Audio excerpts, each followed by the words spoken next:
Assalamualaikum warahmatullahi wabarakatuh. Perkenalkan, nama saya Rahma Fauzi Agustin, NIM 221080265.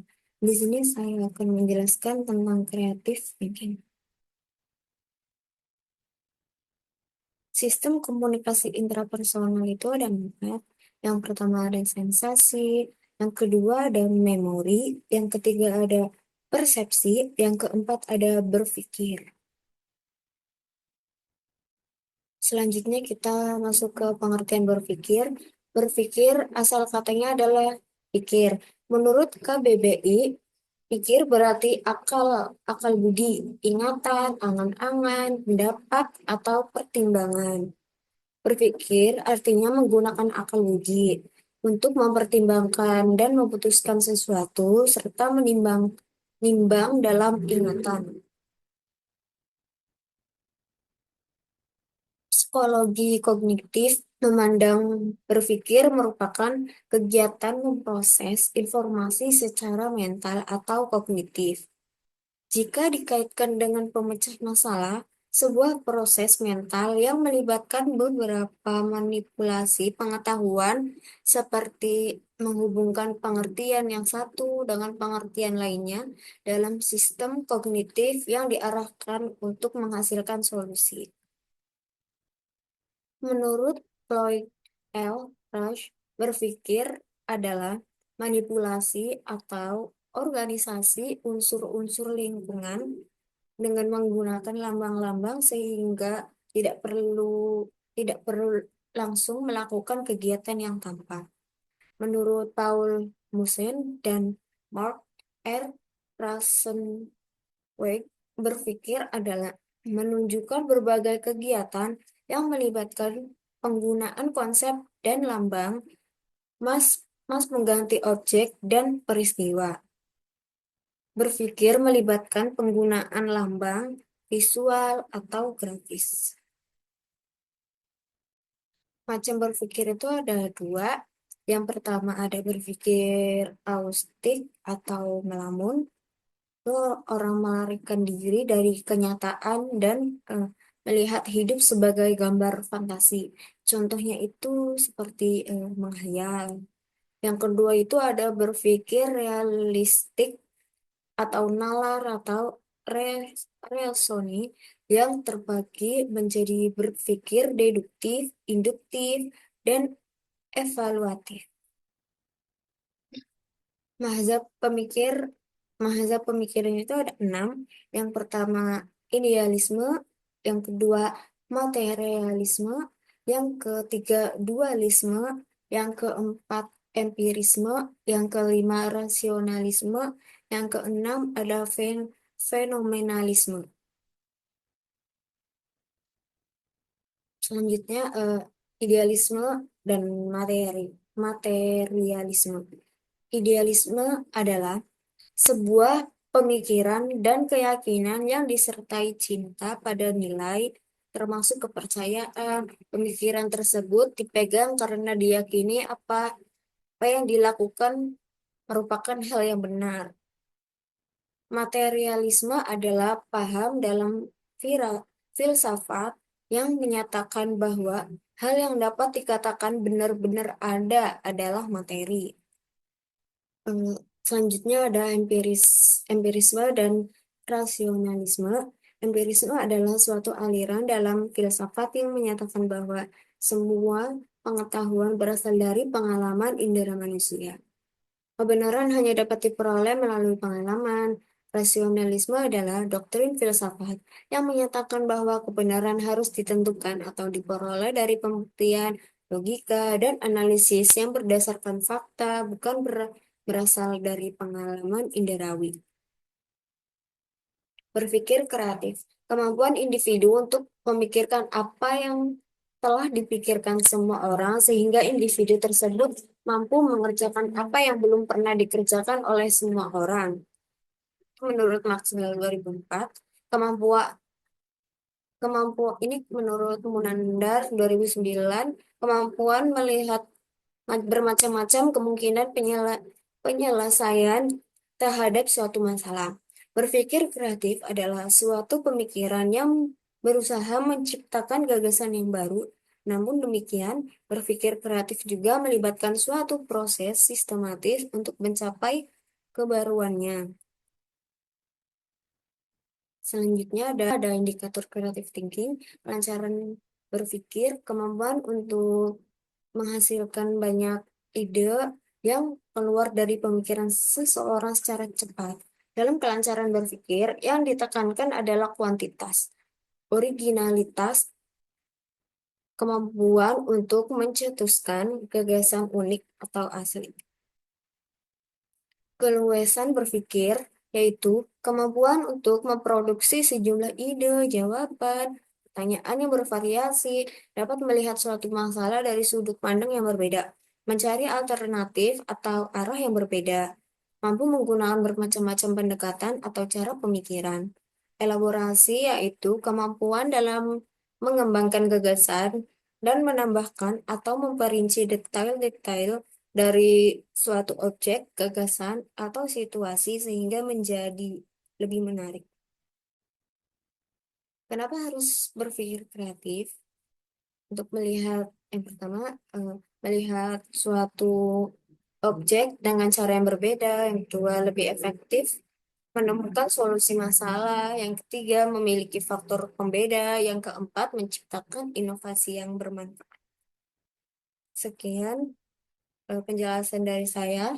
Assalamualaikum warahmatullahi wabarakatuh.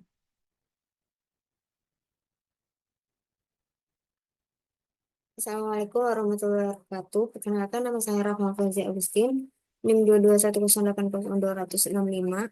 Di sini saya akan menjelaskan tentang metode dan strategi berpikir kreatif.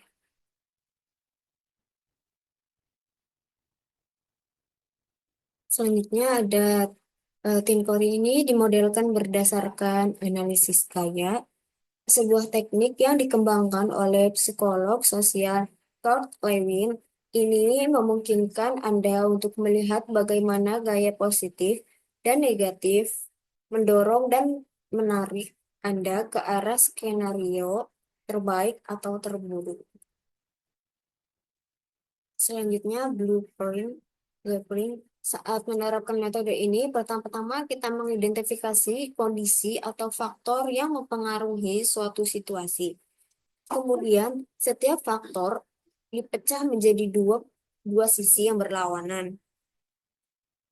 Yang pertama, kekuatan-kekuatan pendorong, faktor-faktor yang membawa kita menuju skenario terbaik atau solusi optimal.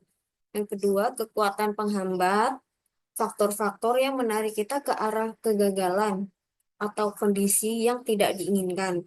Setiap kondisi dibandingkan dalam suatu spektrum atau kontinum antara keberhasilan dan kegagalan.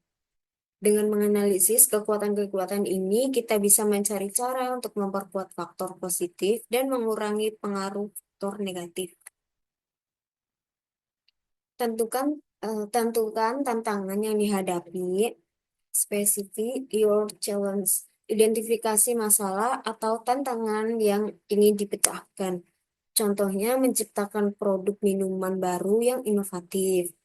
Pilih parameter tantangan, select the parameter of your challenge. Tentukan faktor atau aspek utama yang mempengaruhi tantangan tersebut. Contohnya untuk minuman baru, jenis minuman seperti teh, kopi, jus, soda, yang ras berasa, contohnya vanila, mangga, lemon, coklat, yang kemasan, botol plastik, kaleng, botol kaca, target konsumen, anak-anak, remaja, atau dewasa. Buat variasi untuk setiap parameter, list variations, tuliskan berbagai kemungkinan untuk setiap parameter agar memperluas ide yang bisa dikombinasikan. Contoh jenis minuman, rasa lemon, kemasan kaleng, target konsumen remaja, coba kombinasi berbeda. Gabungkan satu elemen dari setiap parameter untuk menciptakan konsep baru. Contoh kombinasi produk teh lemon dalam kemasan kaleng untuk remaja. Produk lain kopi rasa vanila dalam botol kaca untuk dewasa. Buat diagram lotus blossom, gambar diagram berbentuk seperti bunga teratai atau lotus dengan satu kotak pusat dan 8 kotak di sekelilingnya. Setiap kotak diisi dengan sub-ide yang relevan.